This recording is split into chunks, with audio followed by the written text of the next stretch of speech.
شہر کے ایک پرانے علاقے میں ایک ہوٹل تھا جس کا نام تھا ریڈ مون ان۔ باہر سے دیکھنے میں یہ عام سا ہوٹل لگتا تھا، مگر وہاں کام کرنے والے ملازمین ایک بات پر متفق تھے کہ ہوٹل کا کمرہ نمبر 402 منحوس ہے۔ کہتے کہ کئی سال پہلے اس کمرے میں ایک شخص نے خودکشی کی تھی۔ اس کے بعد سے جو شخص بھی اس کمرے میں رکا یا تو پاگل ہو گیا یا پھر وہ واپس ہی نہیں آیا۔ اور ہوٹل والوں نے وہ کمرہ بالکل بند کر دیا، مگر کبھی کبھی رات کو اس میں سے روشنی جلتی نظر آتی یا کسی عورت کے چیخنے کی آوازیں آتی۔ جا کر دیکھا جاتا تو کمرہ بالکل خالی ہوتا۔ اس علاقے میں گزرنے والے لوگ ہمیشہ اس کمرے کے بارے میں بات کرتے، ہر کہانی میں کچھ نیا راز ہوتا۔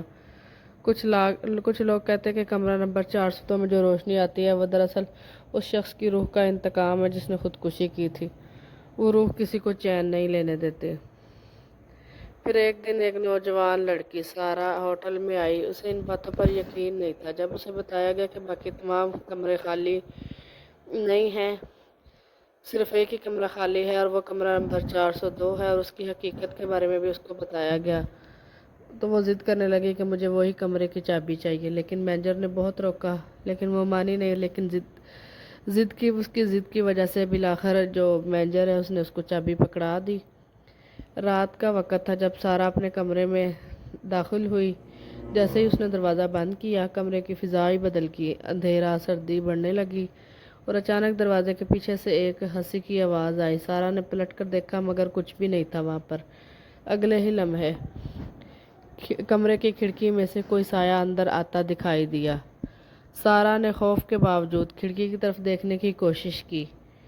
جیسے ہی اس نے کھڑکی کھولی، ایک ہلکی سی سرد ہوا اندر آئی اور اس کے کانوں میں سرگوشی شروع ہو گئی۔ آواز کہہ رہی تھی، تمہارا وقت آ چکا ہے۔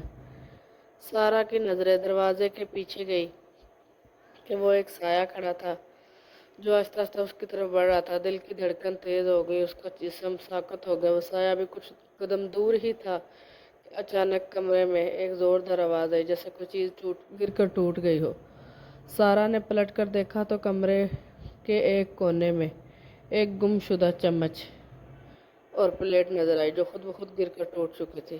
اچانک کمرے کی روشنی میں ایک بھیانک چہرہ ظاہر ہوا۔ یہ وہی چہرہ تھا جس نے کمرہ نمبر 402 میں خودکشی کی تھی۔ سارا کی نظریں چمک اٹھی لیکن وہ خوف کے مارے اس جگہ سے دور پڑی رہی۔ جیسے ہی اس نے دروازہ کھولا، باہر کا منظر تبدیل ہو چکا تھا۔ پورا ہوٹل تاریکی میں ڈوب چکا تھا۔ اس کی آنکھوں کے سامنے ہوٹل کی سیڑھیاں عجیب طرح سے گھوم رہی تھی، جیسے یہ کوئی خواب دیکھ رہی ہو۔